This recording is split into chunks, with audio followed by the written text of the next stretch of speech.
आज हम आपको राजेश खन्ना के बंगले आशीर्वाद के बारे में बताएंगे कि कैसे इस बंगले को खरीदने वाले 3 हीरो बर्बाद हो गए। इस घर की कहानी ऐसी है कि इसके बारे में जानकर आप लोग हैरान रह जाएंगे।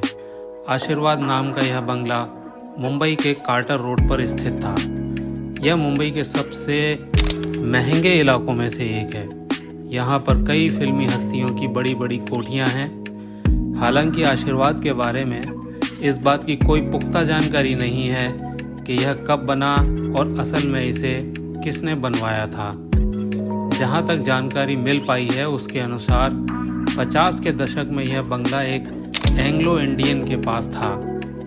इस बंगले के सामने समुद्र का नज़ारा दिखता था और बंगला भी काफ़ी खूबसूरत था।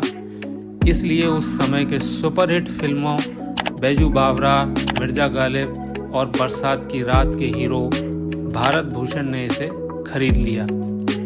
इस बंगले को खरीदने के बाद भारत भूषण की फिल्में फ्लॉप होने लगी और वह भारी कर्जे में आ गए। इसके बाद भारत भूषण ने यह बंगला छोड़ दिया और कुछ सालों तक यह खाली पड़ा रहा, जिसके बाद वहाँ के लोगों ने इसको भूतिया बंगला कहना शुरू कर दिया।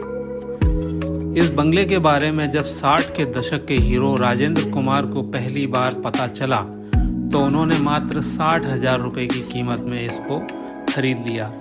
राजेंद्र कुमार इस घर में रहने लगे। उन्होंने इस बंगले का नाम डिम्पल रखा था।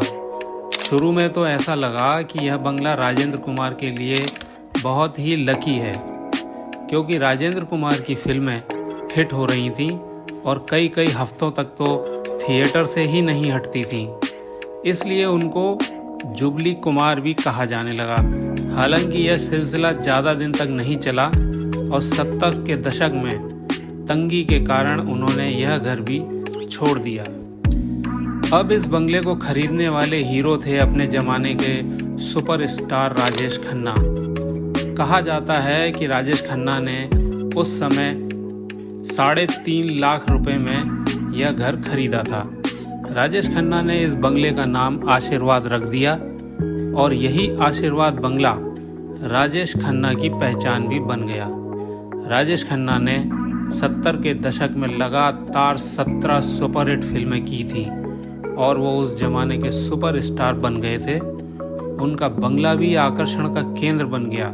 जो लोग मुंबई में आते थे उनके मन में आशीर्वाद को देखने की इच्छा रहती थी। लेकिन जिस तरह राजेंद्र कुमार और भारत भूषण को बुरे दिन देखने पड़े, उसी प्रकार राजेश खन्ना का भी बुरा समय आ गया। 70 के दशक के अंत तक उनकी फिल्में पिटने लगीं। उनकी पत्नी डिम्पल उनको छोड़कर चली गई। उनको गिनी चुनी फिल्में ही मिला करती थीं। हालात खराब होने लगे, लेकिन उन्होंने कभी भी अपने बंगले को बेचने के बारे में नहीं सोचा। आखिरकार 2012 में राजेश खन्ना का निधन हो गया। मीडिया रिपोर्ट्स के अनुसार अगस्त 2014 में एक उद्योगपति शशि किरण शेट्टी ने आशीर्वाद को 90 करोड़ रुपए में खरीद लिया और 2016 में इसको गिरा दिया। गिराने के बाद यहाँ पर एक मल्टी स्टोरी बिल्डिंग भी बना दी गई है।